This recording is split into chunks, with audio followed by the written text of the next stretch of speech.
Hello everyone, welcome back to the channel. हर दूसरे इंसान को डेंटल प्रॉब्लम रहती ही है। उसमें से एक कंडीशन है पायरिया। जब आप ब्रश करते हैं, अगर ब्रशिंग के टाइम पे दांतों में से खून निकलता है, मसूड़ों से खून निकलता है, तो उसी कंडीशन को पायरिया बोलते हैं। अगर सीवियर स्टेज पे होती है तो हमारे मुंह से स्मेल भी आने लगती है। काफ़ी सारे सिम्टम्स होते हैं, तो आज के वीडियो में हम इसी के बारे में बात करेंगे और क्या ऐसे घरेलू उपाय है, सिर्फ एक नुस्खे से आप इस जो ये आपकी प्रॉब्लम है पायरिया की, वो ठीक हो सकती है। क्या क्या सिम्टम्स होते हैं पायरिया में? सबसे पहले आपको जो मसूड़े हैं उनमें से खून आएगा, दांतों में से सड़न होने लगती है, कैविटी के चांसेस बढ़ जाते हैं, साथ ही आपके मुंह से स्मेल आने लगती है। तो ये 3 मेजर सिम्टम्स होते हैं। अब क्या कारण होते हैं, किन वजह से पायरिया होने लगता है? सबसे पहले तो आपकी अगर ओरल हाइजीन अच्छी नहीं है। ओरल हाइजीन मीन्स कि अगर आप ब्रश कर रहे हैं, ठीक है, 2 टाइम ब्रश कर रहे हैं, बट जो प्रॉपर टेक्निक होती है आप उसको ठीक से नहीं यूज़ कर पा रहे, उस वजह से भी ओरल हाइजीन ख़राब हो जाती है, जिस वजह से दांतों पर प्लाक और कैल्कुलस जमने लगता है। और वो इतना जमता है कि आपकी जो बोन होती है, जो दांत के नीचे की हड्डी है, वो गलने लगती है। इसीलिए कहा जाता है कि पायरिया में दांत हिलने से पहले ही आपको सफाई करा लेनी चाहिए, ठीक है। तो पहला ये कारण होता है आपका। दूसरा होता है डाइटरी हैबिट्स अगर अच्छी नहीं है, स्मोकिंग, अल्कोहल अगर आप लेते हैं, तो इनका भी जो इफ़ेक्ट वो मसूड़ों पर पड़ता है और मसूड़े ख़राब होना शुरू हो जाते हैं। थर्ड है आपका निगलेक्शन। अगर आप निगलेक्ट करेंगे इन सारी कंडीशंस को तो फिर पायरिया की कंडीशन हो जाती है।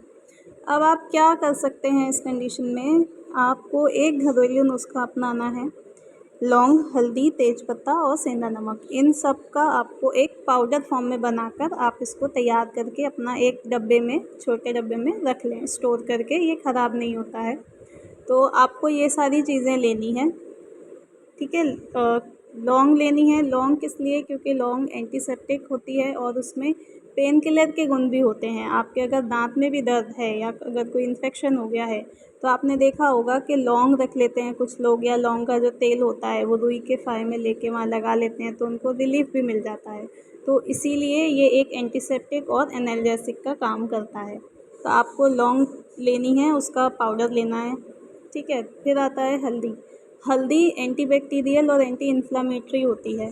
जो आपके सूजन होती है मसूड़े में, जो मसूड़े फ्लफ़ी हो जाते हैं, आपने देखा होगा अगर, जैसे कुछ लोगों के जो मसूड़े हैं वो थोड़े सूजे सूजे से रहते हैं, बहुत लालपन में होते हैं, ठीक है। तो उस कंडीशन में हल्दी का बहुत इफ़ेक्टिव रोल भी रहता है।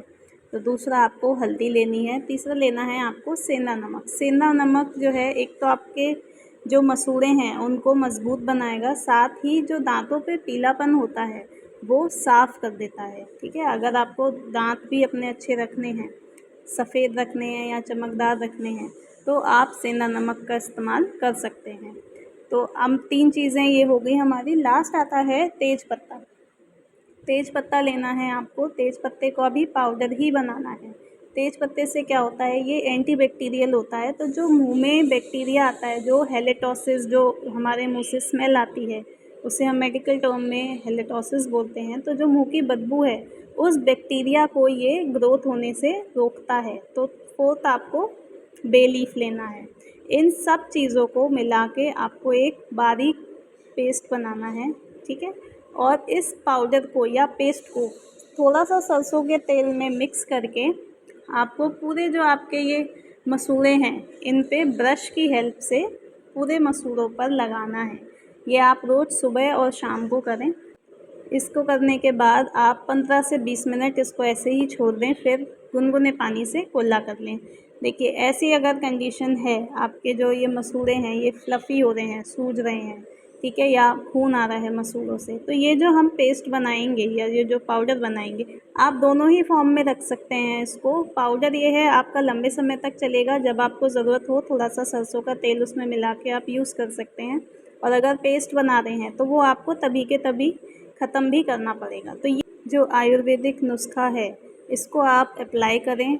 अगर आपको इफ़ेक्ट रहता है तो बहुत अच्छी बात है, बट अगर नहीं आता, मान लीजिए अगर बहुत ज़्यादा सिवियर कंडीशन है, कैल्कुलस जमा हुआ है दांतों पर, ठीक है, जो एक पत्थर जैसा जम जाता है, या फिर आपका दांत हिलने लगा है, तो ये जो नुस्खा है ये बहुत कम इफ़ेक्टिव रहता है। ये आप अर्ली स्टेज में जब शुरू हुआ है पायरिया लगना तब आप इसको यूज़ कर सकते हैं। बट अगर सिवियर कंडीशन है तो आप अपने नियर बाय डेंटिस्ट से कंसल्ट करें, प्रॉपर ट्रीटमेंट लें, तभी आप पायरिया की जो कंडीशन है उसको ठीक करवा सकते हैं। को आप मैनेज कर सकते हैं। अगर लग जाता है, पायरिया हो जाता है, तो इसका कोई ट्रीटमेंट नहीं होता। एक बार अगर दांत हिलने लग गया तो आप उसको घरेलू नुस्खे यूज़ करके ठीक नहीं कर सकते। उसके लिए आपको डेंटिस्ट से ही कंसल्ट करना चाहिए। Thanks for watching.